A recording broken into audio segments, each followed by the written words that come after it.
I mean, I'm kidding, but I'm not kidding. Like, what a cool, like, overall, like a vision, almost like, a 55 and older community where it's programmed for all these people and there's all this stuff to do. We all have kind of the same sort of challenges, where if I was going to come visit you, Kat, I'd know, hey, she has a ceiling lift too, so I don't have to like run out of her house if I have to use the bathroom, or, we have a space where we can be outside in a community area. I think that's an amazing idea. Every voice speaks, unites, and empowers the muscular dystrophy community across conditions like LGMD, FSHD, myotonic, Becker, and Duchenne. The show helps listeners understand drug development, how their input can influence trials, policies, and care, and supports better futures for kids and adults living with muscular dystrophy. Welcome to today's episode, where we're talking about something that doesn't always get enough attention: what adult life looks like for people living with limb-girdle muscular dystrophy and Becker muscular dystrophy. These diagnoses affect mobility, breathing, fatigue, work, relationships, independence, but they don't define a person's whole life. We are joined today by a couple of experts, as we always are on the broadcast. Today we have John Bruns and Chris Anselmo. They bring experience and perspective on living with neuromuscular disease as an adult. We're really happy you guys could join us today. We thank you for being here. And before we kind of dive in, maybe I'll go in screen order. John, tell us a little bit about where you live and something amazing about your existence, and then we'll ask Chris the same question. Joined always by my host, Kat. Welcome to the show. John, how you doing, man? Great. Thank you for having me. Yeah, I live in Minnesota, just in a suburb of the Twin Cities, and I've been married for almost 24 years. We have a daughter who's going to be a junior in college at the University of Minnesota, and I work in accounting finance. And I guess, I don't know if this is amazing, but I have worked for the same company for 34 years. So I'm getting close to hopefully being able to retire. But I don't know if that's amazing or not, but that's I think so. my fact. In the world we live in today, where people change careers kind of like they change socks, you've been in the same company for 34 years. I think that's very amazing. And since we now know you're from Minnesota, your accent kind of cuts through. So during the show, we're going to try and get you to say a lot of Oda words so that we can hear the cool accent. I love it. Great to have you here, John. Chris, where are you at and what's going on over there? Yeah, so I live in Westbrook, Connecticut, which is, if you're familiar with the area, right on the shoreline. As for amazing things about me, I don't know if we have enough time to get into them all, but I'll just say that, currently writing a book, which the longer it goes on, probably gets a little bit less amazing, but it is something I've been working on for the last 3 years. So I'm hoping that can be done. I think that's amazing. I think on the surface, people look at writing a book like they do about songwriting. Everyone sits down and goes, well, how hard can this really be? And then you kind of listen to like Lennon McCartney and you're like, wow, it's kind of harder than I thought. Same thing with a book, right? If it was easy, everybody would do it. It's all the glamorous things you think about writing a book. It's none of those. It's a complete slog. So, and what is the topic of your book? It is basically just a compilation of life lessons from my limb-girdle journey. Basically on like resilience, mental health, but also just living a meaningful, impactful life. I love it. Life lessons in the community. Kat, that's a great jump off point for what we're going to talk about today. Yeah. So today we're talking about living an adult life with muscular dystrophy and what it all entails and all the difficulties, all the hurdles we have to go through. But this group that's on here today have done a lot, and we've been very successful, I think, at living an adult life with Becker or LGMD. So our podcast really wants to focus in on the whole ecosystem of muscular dystrophy and really bring in a bunch of different perspectives, because we hear a lot about many different things, but the one thing I think we need to hear more from is the person who has the disease and what your everyday life is like. So I'm going to kick off our first question. For many adults, one of the biggest questions we have is, what does a normal day look like with LGMD or Becker? and right now we have people on this podcast that have Becker muscular dystrophy and limb-girdle muscular dystrophy. So each podcast we will have other people from the muscular dystrophy community. But I'm going to throw this first question over to you, John. And when you're talking a little bit about it, if you could kind of give us some insight into your caregiver scenario, and also how do you guys deal with all of the different things that you got to do throughout the day with muscular dystrophy and all of your ADLs? Yeah, and I probably should have mentioned at the beginning, I have Becker muscular dystrophy, and so Becker, is, for me at least, has slowly progressed. So, life probably in my 20s. So I was diagnosed when I was 23, I think. So life in my 20s was pretty normal. And until probably the last 10 years, where it's gotten more progressive and I've started using, a power wheelchair or a scooter. Um, you know, Most days I'd say are pretty normal. I'm fortunate I can work from home. So one thing that's changed is to get ready in the morning used to take me maybe a half hour and I could be out of the house. Now that's a whole nother thing, getting a shower and getting dressed, and so that. But fortunately, I'm able to work from home. Um, but yeah, as far as I lived with my wife. Obviously, so we've been married for almost 24 years. So she's really my primary caregiver. I haven't had to have anybody outside the house come in yet. And then as my daughter's gotten older, she's very helpful when I need her. Um, but for the most part, I've had to make a lot of accommodations. So we had to move into a house that is more accessible, and we actually have an elevator in the house, so I'm able to um, get downstairs. Previous house we lived in, at some point I could never go downstairs because I just couldn't go down steps anymore. And so with a lot of accommodations, I'd say my life is fairly normal, but like I said, with accommodations which aren't necessarily cheap accommodations sometimes. So, but fortunately, I've been able to, um, to make those accommodations to make life a little bit easier. Um, John, do you mind just telling us, besides the elevator, what other just give us a couple of examples for if people that are listening don't have any idea what you're yeah, talking. I mean, I'd say a big one is transportation. I have a Rolex minivan that has a side entry Yep. ramp, and those are not cheap.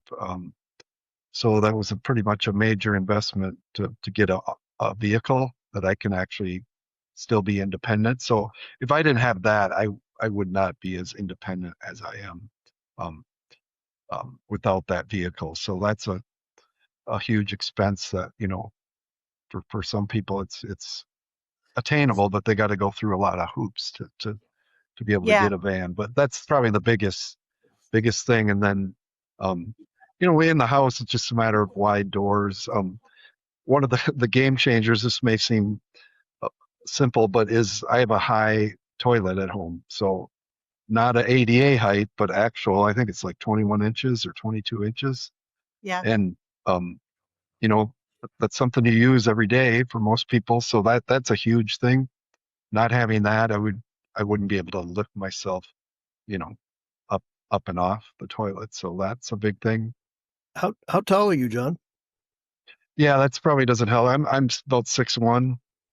So So again, yeah, the ADA things toilet, are harder. right? It's forget what it says on the paper. Like you need your height. I did the same thing. I had my builder put like a 5/4 plywood slab under my toilet to lift it, and Okay. we wrapped it. So people come over to my house if they use the bathroom. They're like, "Man, I feel like a gargoyle perched on top of a building. Like you're so high, like that your feet can dangle, but it's easier for transfers." So Can you get on and off the toilet independently? No, Okay. no, or like a chair. No, that's kind of the progression of Becker is, eventually you start having to use the side of a chair to lift yourself up, and yep. then Right. you Yeah. need someone maybe to pull you up, and it just every year it seems like it's gets more difficult to do things like that, and until you just can't do it anymore. You No, gotta. no, I'm so glad you're sharing like your progression, and it's very similar to everything that we describe in the various forms of limb-girdle as well. And I wanted to think just pivot for a second to Chris and ask you about your normal day. What does it look like? Do you share kind of what John's talking about, similar things? Yeah, so I have limb-girdle type 2B. So in the last 10 years or so, my limbs have gotten significantly weaker. So now I don't have a lot of muscle strength either in my arms or my legs. So I pretty much need help with just about everything. The day usually starts, I sleep with an adjustable bed, which has actually been a huge help to kind of keep me elevated when I sleep. So I wake up. My dad is my caregiver. So, he'll come in, he'll bring coffee, he'll, wash me up. And then I use a Hoyer lift for all of my transfers. So he'll put me in the Hoyer lift. I'll get into my chair. And then I do all my work from home as well. So I'm basically at my computer most of the day. That part I can do just fine on my own. But, I can't do any cooking or cleaning or anything on my own. So I rely on him and my mother for, the cooking portion. So I'll eat whatever they make. And then, at night, usually just watch TV or read a book or something, and then kind of do everything in reverse for bedtime. So back into the Hoyer lift, back in the bed, and then that's pretty much a typical day. We have a deck with a ramp. So if I need to go outside or if I need to go somewhere, I try to spend as much time outside as I can.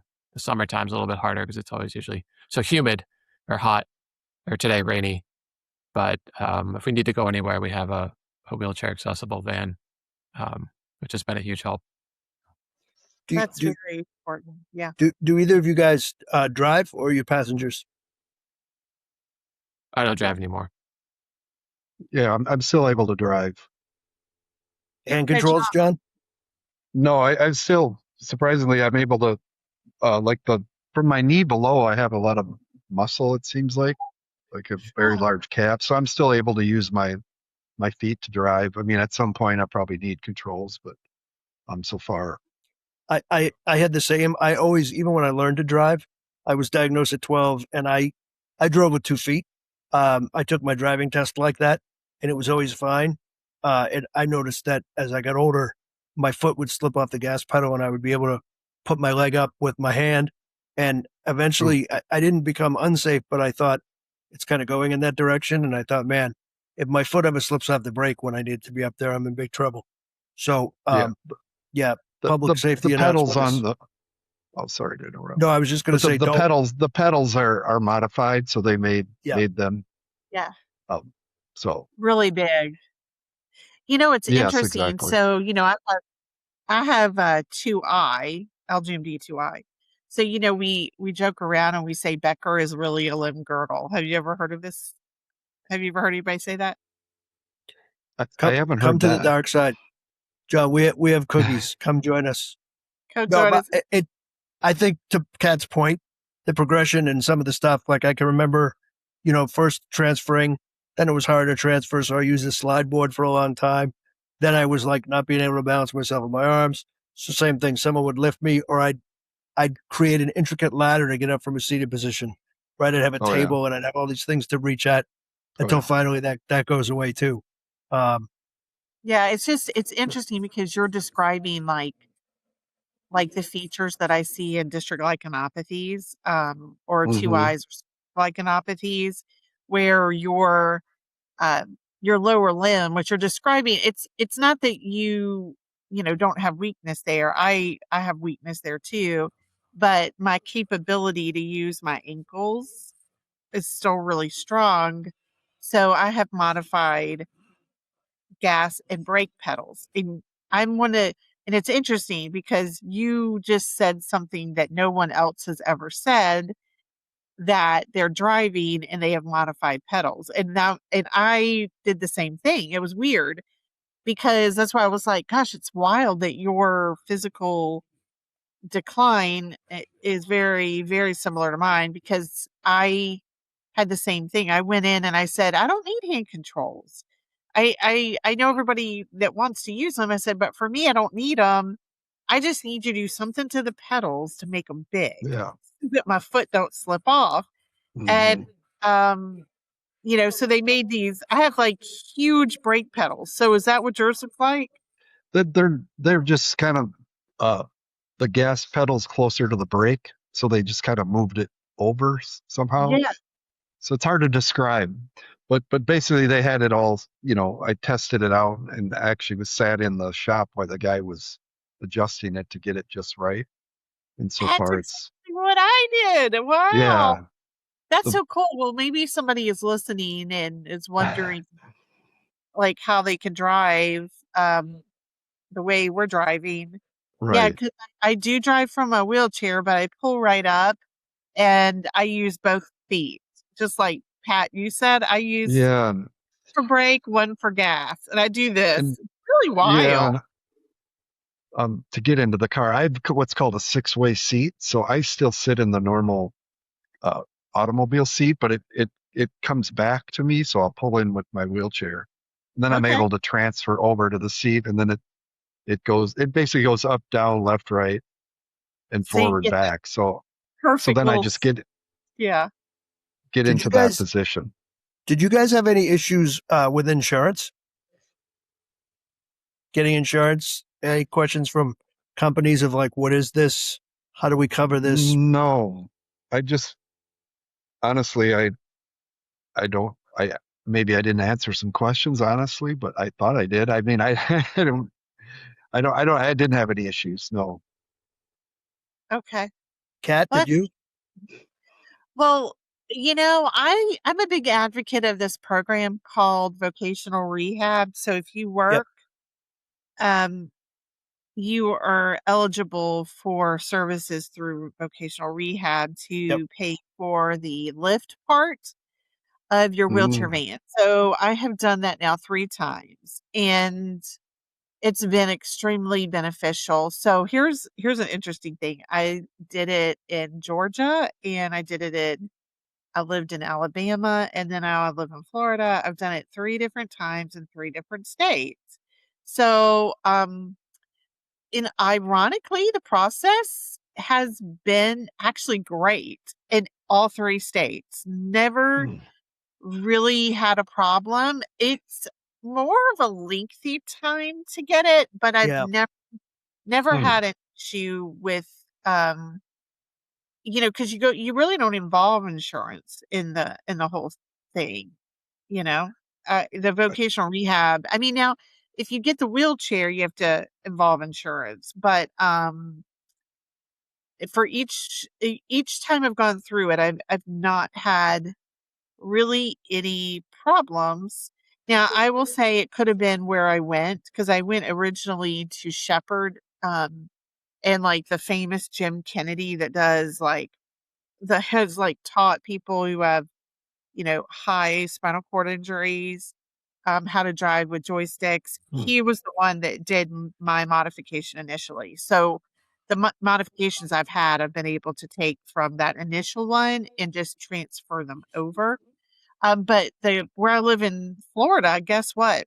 The the disability driving company that does the vans is 3 miles from my house, which is like amazing. Wow. He does the whole everybody's in the state. So like I could just like get in my van if something's wrong and I just show up at his like dealership and be like, "Hey, something's wrong." I've been extremely blessed that way. But when I lived in the other 2 places, I had to drive like 3 hours to get anything done, which a pain in the butt. Yeah, no, I only ask But because mine is somewhat local too, and I also use Voc Rehab here in New Hampshire. And you're right, long process, but no problem. For me, it was on the other end. Once I had the van, I have a Chrysler Town and Country. Once I had the van and I was driving it, I, called around to obtain regular car insurance, and everybody was kind of confused. And I did find one company that I won't plug in case they want to sponsor us someday, but they were great. They were just like, if you fax us a list of all the stuff in the vehicle, we'll make sure that's on the rider. So if you ever have an accident and something happens to your mechanical controls or your hand controls, that aren't covered by Chrysler, or Avit, which is the hand control company, will make sure that that stuff gets covered. And I was talking to the agent on the phone. I said to her, you seem pretty knowledgeable. Have you done a handicap van before? And she said, well, we're kind of a large company, but you happen to have somebody on. She said, you're talking to somebody right now who has a cousin with spina bifida. She's like, so I completely understand what you're doing, and I understand what you've gone through to get this, and I understand the amount of stuff you have. And I just thought, man, that was really cool because, she just said if you went with a huge State Farm or a Geico or whatever, they may never ask. But then if something happens, they're going to be like, you never told us you had all this equipment in the car. We don't cover all the other equipment. So when I'm talking to people that drive, I mentioned, it's kind of like with you have homeowners insurance and then you suddenly have something really valuable in the house. You call and say, oh, does this need a rider? Or do I need to tell you that I have a Ferrari parked in my garage, even though that would never happen for me, and like what, stuff like that. So, but Chris, you're sitting over there all chill and quiet. Did you also use Voc Rehab to get a van for you because you're working, or did you just purchase a van? I think we just purchased a van. I don't think I've ever actually been in contact with the vocational rehab here in Connecticut, but yeah, there's a dealership a few towns away that we got it from. We've had it about That's 6 cool years. too. And I mean, I know, we, for the audience, we have a whole, we don't really script out ahead of time exactly what we're going to talk about, but this conversation that just slung into the side of driving, this is a perfect example of adulting with muscular dystrophy, right? Because the general public says, I need a car, I want a car. You go to a lot, you drive a bunch of cars, you do financing, you're kind of thinking, well, what color and how's it going to, we go totally the opposite, right? First, it has to function. If you ever told me when I was a kid, someday you're going to grow up and drive a minivan, I would have said, well, how uncool do you think I'm going to be? But, they have not yet made Lamborghinis and Ferraris drivable for us. Not that that's in my price range, but you know what I'm saying? We have limited options. Oh my gosh. That's right. Yeah. And like when I first realized this, like I was like, wow, like I have to drive a minivan. Like I was so annoyed. Like I showed up at the first like appointment over at the dealership to get the van. And I was, I don't know about y'all, but I was in a totally bad mood about it. How about y'all? I was not happy. I was I the kind of same grew up until with I'm sorry, John, go ahead. I was going to say, my parents had a minivan growing up, and I thought it was actually pretty cool because Oh, when we okay. travel, it had a lot of room. So I'd rather be driving a fancy sports car, but the minivan doesn't bother me too much. What I think I was just going to add on that it's, again, we live in a world where a lot of our largest problems have no solution. So the solution is, hey, we have this option. It has a motorized ramp. You think about people back in the day, um, changing old postal Jeeps and putting these, lifts on the back. Man, we've come a long way since that. So I think you were kind of complaining about a champagne problem, but, and I say, well, at least this fixes the issue, right? It could, because as you say, Exactly. you take away the car or someone driving the van for you and being able to go out when you want to. I know. It's a game changer. Well, it Yes, really is. And it's very that, much so. it is a game changer, and accepting the adaption as not what you would have wished it looked for, because DME equipment always looks like this gray plastic elderly thing. I mean, they just do, and you're always like, gosh, can this not look so like it belongs in a geriatric facility? And you you just, but then you get over that and you realize that you have something that's functional and allows you the ability to do A, B, and C. But it is true. I'm sure there's people listening right now that are in the different phases of frustration, and we're kind of on the back end of having dealt with a lot of this for Right. a good number of years, that we've kind of understood psychologically how to adjust and emotionally how to take from one step to the next. I want to talk about some some of the other topics we have.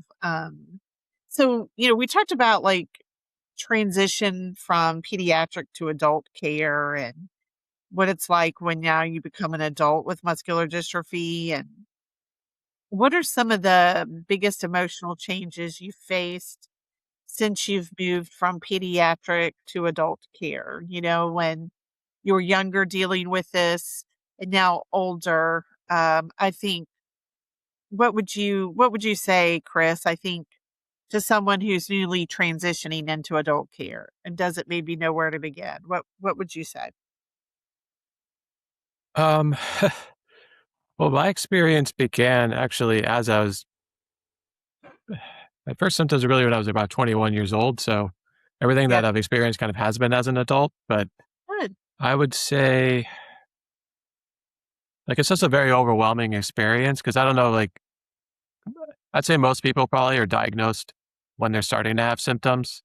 So they're probably wondering, like what are these symptoms? And all of a sudden you get this news and it's just like my life's just been turned upside down and it's a lot. And I think, in my experience, it took me several years to be able to kind of process all of that. And I think like they talk about the 5 stages of grief. I kind of went through like all five, like just jumbled together and then just like went back and forth. Um, Sure. the acceptance part probably came at the very end, but it's hard and it's just, there's no roadmap for it. So you're kind of like, just kind of, I mean, I don't want to say that like in a way that we have no hope, but like, there aren't a lot of people that have been through this experience. So it's like, you kind of have to look for people that have been through that journey and to kind of see, like what it can be like. And I think if you're trying to do it alone or kind of stick your head in the sand and you're saying like, oh, this isn't happening to me, I don't know how useful a lot of that can be. I tried that. I did it. It didn't work. Um, so I would just say, for somebody that's, transitioning to adulthood and dealing with this, the sooner you can find other people that have it, the better. I know sometimes you don't necessarily want to see it because you don't want to know what your life is going to be like, but Oh, yeah. there's kind of a paradox to it. On one hand, like, yeah, that's true. But on the other hand, they can make it so much more bearable than it probably would be if you're the only one and you don't, seek out help. So I think, at least trying to find other people that have it, I think is a great place to start. And then just making sure that, because the other thing too is just so many different things kind of all of a sudden pile on you at once. Right. All these new considerations, all these things that you didn't think about before that you now have to worry about. And it can be very overwhelming, and to just find somebody that can kind of accompany you along that journey to kind of sort out what are the issues that I have to think about now, whether it's modifications, whether it's accessibility, whether it's insurance, whether it's, a whole host of things, to try and just make sure that you're not doing that all by yourself. Because I think it can just become way too overwhelming, and it can just make things 10 times harder than it already is. So Yeah. Coping through community. And I tell people too that you're right. Not a lot of people live through something or live with something like this. So I feel like not only are we all on an island, but at times we don't even know who else is on the island till we Yeah. wander around and find each other. And then we lean into that like we're doing here today. And even though you say someone else that has it, nobody else is exactly the same. yeah, So well, I mean, and I know what you're saying, but you say, oh, it's hard to, if you're just getting going with this, not to play the comparison game, right? We see it online. Oh, how old was your son when they stopped walking? Or what did Oh, steroids do? yeah. Is that? And I always say, well, but you can't, you're not me, like, again, John, you're more than 6 feet tall. I'm 5'4". So like, we're going to have different challenges just because we're different size humans, just like everybody else. Right. So Chris, I totally hear you. But I think it's also important we caution that it's might not be wise to compare, but definitely wise to talk. I get text messages frequently from people I'm friends with in the community, sometimes just saying, hey man, I'm having a rough day. I'm having trouble coping. And we talk for a few minutes because we've all been there. It's the whole shared experience that I think makes it a little bit easier to cope. I was just going to say, to that point, you're not going to find somebody that's had the exact experience, and you don't want to map your journey onto theirs. They can, however, offer like Yes, signposts, you know, exactly. that, to be aware of, or just things that they went through, like, hey, if, rather than saying like, you're definitely going to experience this, or like, if you go through this experience, this might be something you want to think about, or just here's my experience, if there's anything you want to take from that, Yeah. And I think that when I share my journey, that's what I try to do. I don't try to say like, oh, you're definitely going to, lose the ability to walk by this age, or you're definitely going to go through things. When I know, a lot of people have found you online because of that. I'm sorry, Kat. And then I want to ask John after follow up. John, you admittedly for a long time were on the sidelines of the community, and then Yes. you became a lot more active in the past few years when I've met you. So, Kat, I don't know if you had a follow up, but then I want to hear from Yeah. John about I want to hear. how, what changed, what made you want to become more involved? Because I think a lot of people that listen to this also, they don't know where to start, what to do. To Chris's point, very overwhelmed. How do you even handle this? And then Yeah. thinking like, oh, and now here I am talking a podcast that's possibly going to be listened to by hundreds and hundreds of people. Why should it's nerve inducing. What changed your mind, John? What made you Yeah. jump in? So I could relate a lot to what Chris said, because I was not diagnosed till, my early 20s. Yep. And so it was very shocking at the time. I had no history of muscular dystrophy in my family. So it's the last thing I thought I had when I was initially diagnosed. And so I kind of went into, like he mentioned, the stages of grief or the stages of denial. I just kind of kept it to myself for probably 10 years. What kind of triggered me to kind of take it more seriously and make sure I'm seeing a doctor was probably when I met my wife, now wife. Um, she made sure that, that I was taking it more seriously and get out of that denial phase. And then probably I started working with the Muscular Dystrophy Association probably about 10 years ago. And just the first time I kind of went to something, I met a couple other people with not necessarily Becker, but with muscular dystrophy, and it kind of opened me up to Yeah. being able to share my experience with someone that might know what's really going on, not exactly what's going on, but that can relate to the challenges. Mm-hmm. And then just over this last 10 years of just kind of really opened up to telling my story and hopefully helping others. And like you guys talked about, not everyone's going to progress exactly how you are, but I think it's really helpful to talk to other people. Um, and when you're having bad days, it helps you think there's other people out there having bad days too, and we're kind of in this together.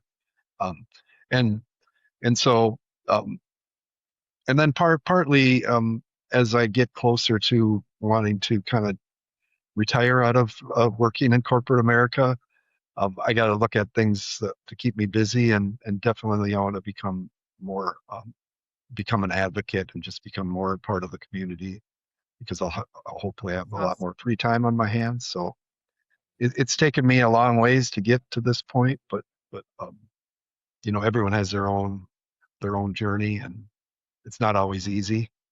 I think my story is pretty similar to other people who basically have done the same thing. They kind of, when they were first diagnosed, they just didn't want to deal with it. So, but it's been a long road, but I'm happy where I'm at.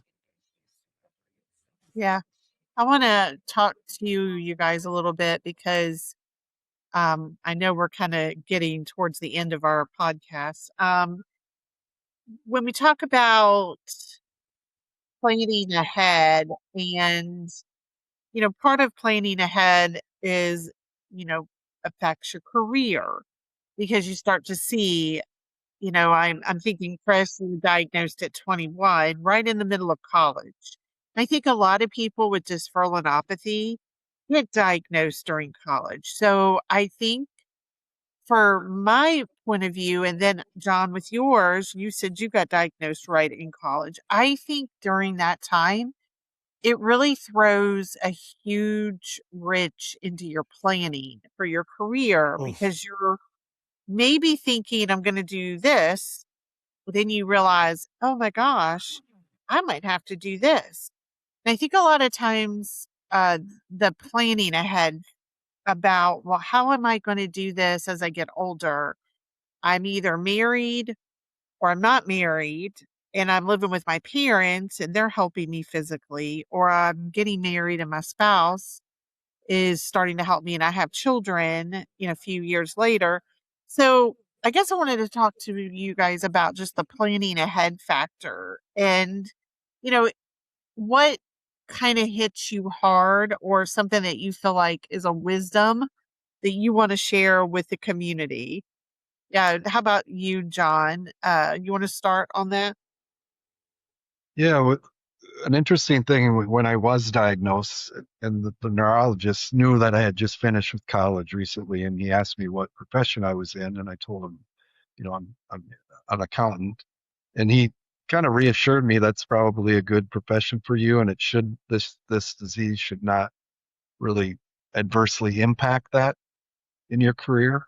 So I think I'm a little fortunate that I'd already selected a profession that is, could be done with Becker. If I'd have told him I was going into something more physical, that definitely would have impacted my career.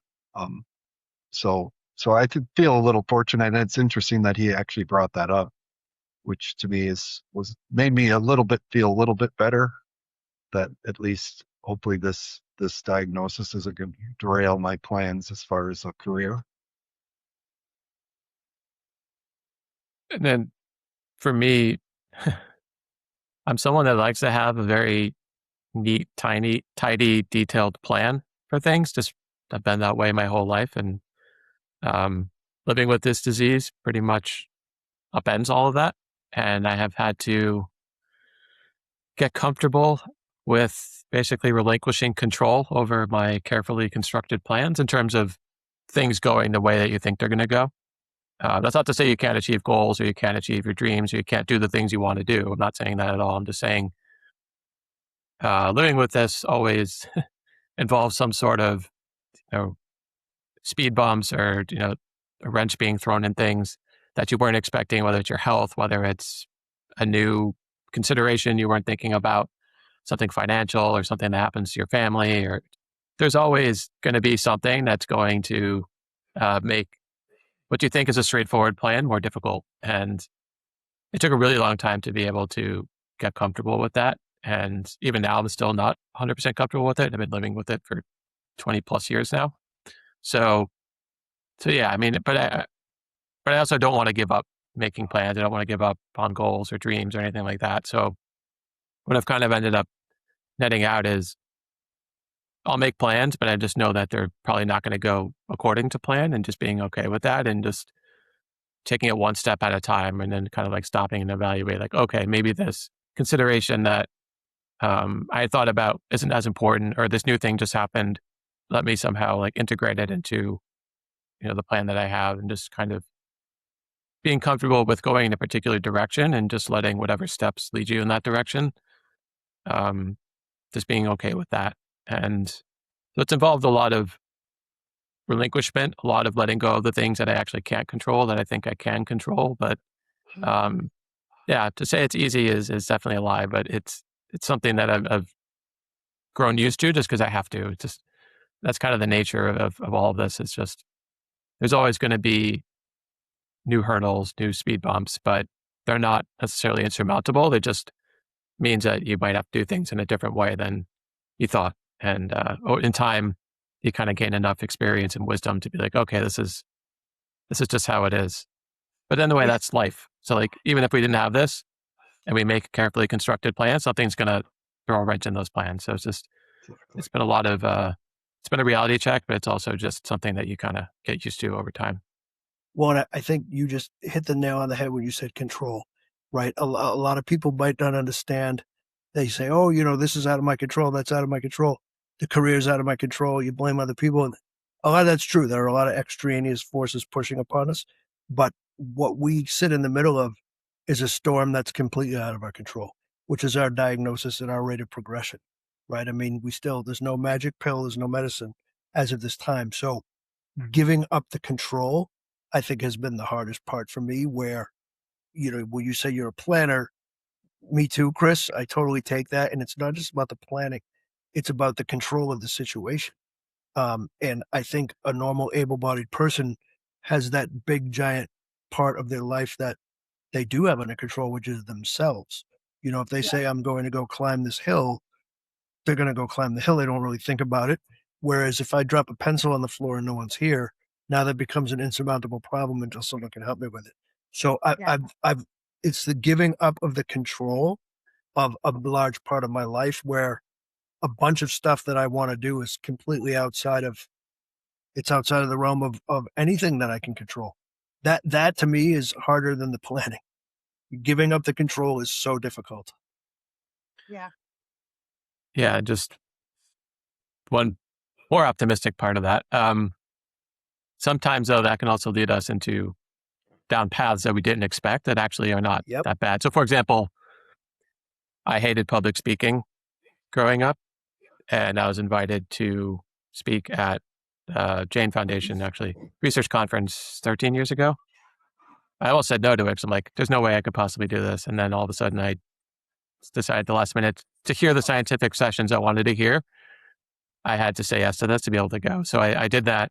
But then I spoke and I'm like, oh, this actually is not that bad. I actually enjoyed this, enjoyed telling my story. And that's completely set me on a completely new path that I would not have taken otherwise had I not had that experience. So it's like, yeah, you have to let go of control. You have to let go of things. But sometimes that creates the space for new things you were not expecting that were not part of your original plans that actually can send you into some pretty exciting paths. That's not to say like everything's going to be like, amazing. It's just knowing that that's at least a possibility sometimes too, when you're relinquishing some things, Yeah.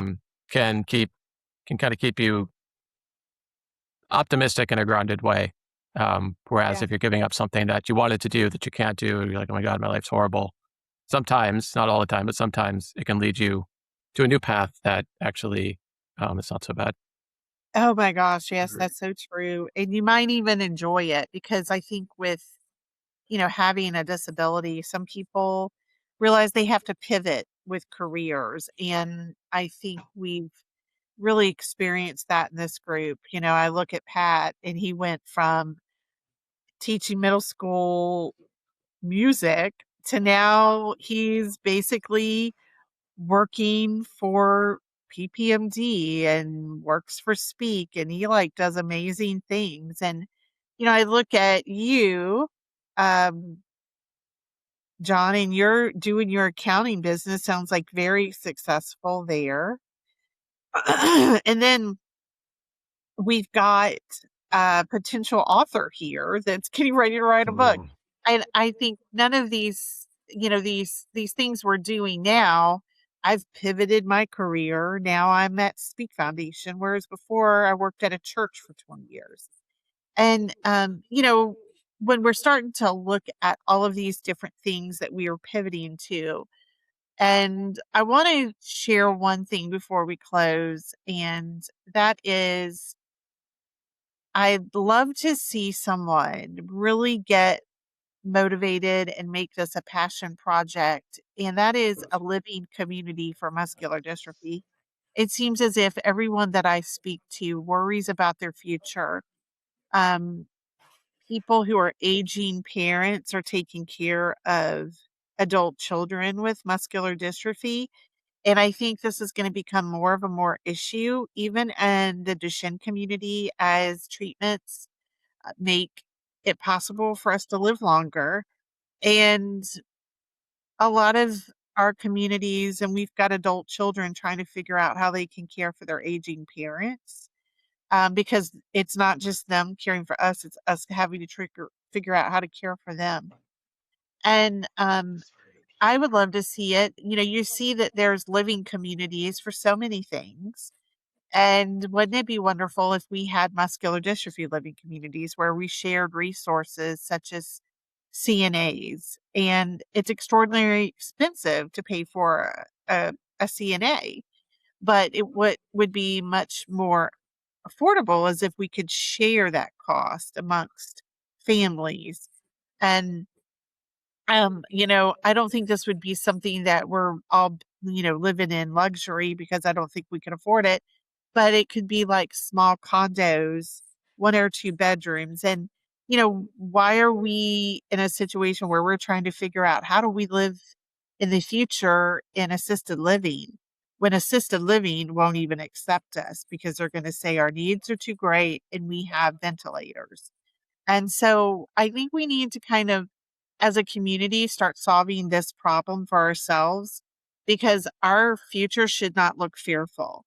Our future needs to look hopeful. And I would love to see if our community would start to try to answer these questions and create solutions. And I think we've got enough brilliant people in the muscular dystrophy community where we could start giving people hope for the future and say, hey, guess what? We have muscular dystrophy living communities, and maybe we only have a couple of them in the country. But for someone who's wondering who's going to help me, who's going to be there for me, I think it would be wonderful if we could say, you know what? We've got a place. So I know that you, I love this idea, and I know you're deadly serious, but you also I am. know, I am too, but you also know where my brain comes from. And as you're talking, I thought, what a cool pitch for Hollywood. We could call Yeah. it Doing the Dystrophy, and it becomes a reality show, and they take 300 of us. And no, I mean, I'm kidding, but I'm not kidding. Like, what a cool, like, overall, like a vision, almost like, a 55 and older community where it's programmed Right. for all these people and there's all this stuff to do. And we all have kind of the same sort of challenges where if I was going to come visit you, Kat, I'd know, hey, she has a ceiling lift too. So I don't have to like run out of her house if I have to use the bathroom, or, we have a space where we can be outside in a community area. Yeah, I think I think that's an amazing idea. John, you're an accountant. We're going to need a business plan in about, we'll give you 72 hours. Yeah. Sounds So, good. well, I like, me, I have about 5 of these ideas a week, but this is the one that keeps sticking with me. I wake up and I think about it. I hear from people, they'll tell Kat, me. can I stop you for 1 second? Chris just said he has to drop. So right here, we'll mark the clip and edit. But Chris, 2 seconds before you drop, and we'll re-edit this after. Okay. Our last question is going to be what's something that you want people to take away from this conversation? What would you like people listening to know about adult life with muscular dystrophy?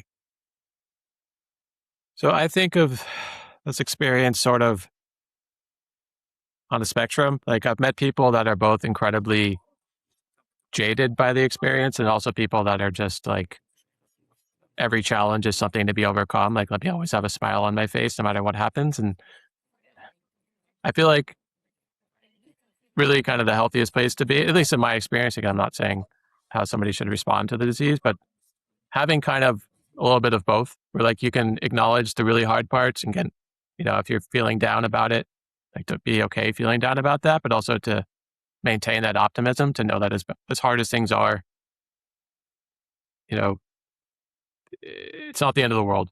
And I think, the thing that's helped me the most in my life has just been maintaining kind of those both things living in tension, to know that, this is very hard and I struggle with it a lot, but there are things going for me in life. There are things for me to look forward to. And to just, if you have a goal or a dream, not to get a like motivational speaker here, but to not give up on them. It's going to look different. But I think one of the mistakes I made early on was thinking that my life is over. And then it took me a few years to realize, wait a minute, like, okay, I can still do a lot of things I want to do. I can't do a lot of some of them, but I can do some other things. It's just going to have to look a lot different, or it's going to involve more steps, or it's going to involve more headaches and frustrations, but like, it's not technically impossible. And I think thinking in those terms has really helped me to at least say, like, yeah, this is hard. I wish it was a lot easier, but these things that I still want, I can still achieve. And I think just because when you get diagnosed, when you're going through all these things, you're living the day to day, it can really grind you down. But you can kind of step back and just see things from a higher perspective. You can kind of see like that a lot of the things you want to do are still possible. It's just, again, that's where like talking to people, that's where finding role models, finding other examples of people that have dealt with something similar can really help, because then you can see that there are ways forward. It's just going to involve a lot more annoyances and frustrations and energy probably than maybe you'd hoped, but there still are reasons to hope. So, All right, so John. Yeah, a lot of what Chris said. I mean, I've tried to just remain as optimistic as possible, and then and understand that you're going to have a bad day every once in a while, and you just got to kind of pick yourself up and move on from that, and not dwell on the bad days, and kind of look at the happy days. Um, another thing is, I know a lot of people are going through different struggles, but when you have muscular dystrophy, it's really apparent to people because they see it Yeah, firsthand versus something that's can't hide unseen. it. We can't hide it. That's right. So I just kind of think, we're all going through struggles, um, and I just try to do the best I can to remain optimistic. And if there's things that you can no longer do, you're allowed to grieve that for a while, but at some point, you just need to kind of to move on and find other ways, kind of to make you happy.